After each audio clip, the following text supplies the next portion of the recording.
আসসালামু আলাইকুম। আজকে 31 নাইট উপলক্ষে সবাইকে শুভেচ্ছা ও ভালোবাসা রইলো আমার পক্ষ থেকে। তো আশা করি আপনারা সবাই ভালো আছেন। আমি আলহামদুলিল্লাহ ভালো আছি। তো এই যে 2026 সাল এবং কি আসতেছে 2025 সাল চলে যাইতেছে এবং কি এখনো আমরা তো বর্তমানে আমি আছি সৌদি আরবে। তো আমরা তখনও 26 সালে পড়িনি, রাত 12টার পরে 26 সালে পড়বো। আমাদের বাংলাদেশে বর্তমান 31 নাইট উপলক্ষে অনেক বাজি এবং কি আড্ডা উল্টা অনেক মজা প্রতিবাদ হইতেছে। তো এটার উপলক্ষে যে এত হাজার টাকা পয়সা উড়ানোর কোনো দরকার নাই, কারণ আমরা হচ্ছি আমাদের ইসলামে কোনো এরকম কোনো ইয়া নাই। আমরা 31 নাইট উপলক্ষে যে এত আহমরি টাকা বা ফুল পথে আড্ডা উল্টা দিব এরকম কোনো কিছু করার দরকার নেই। আল্লাহ তাআলার কাছে হাজার হাজার শুকরিয়া।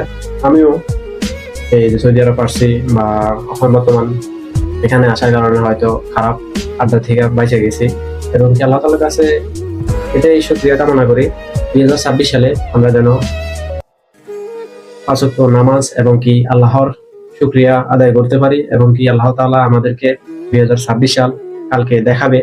এটাই আল্লাহর কাছে হাজার হাজার শুকরিয়া করব, নামাজ পড়ে আল্লাহর কাছে দোয়া করব আল্লাহ তাআলা যেন 2026 সাল আমাদেরকে ভালো রাখে। এবং কি 26 সাল আর 25 সাল কোনো বিষয় না, সবকিছু হচ্ছে আপনার কাছে এবং কি আপনার মজলিস এবং কি ব্রেন্ডের কাছে। আপনি যেতটুক আপনার ব্রেন্ড এবং কি ইয়াকে বুদ্ধিকে কাজে লাগাবেন ততটুক আপনার সফলতা পাবেন। অনেকজন বলে 26 সালে আমি অনেক কিছু করলাম, এটা করে দেবো, এটা করবো, কোনো ফায়দা নেই। অনলি ওয়ান ব্রেন্ড ক্লিয়ার রাখবেন, সবকিছু ক্লিয়ার।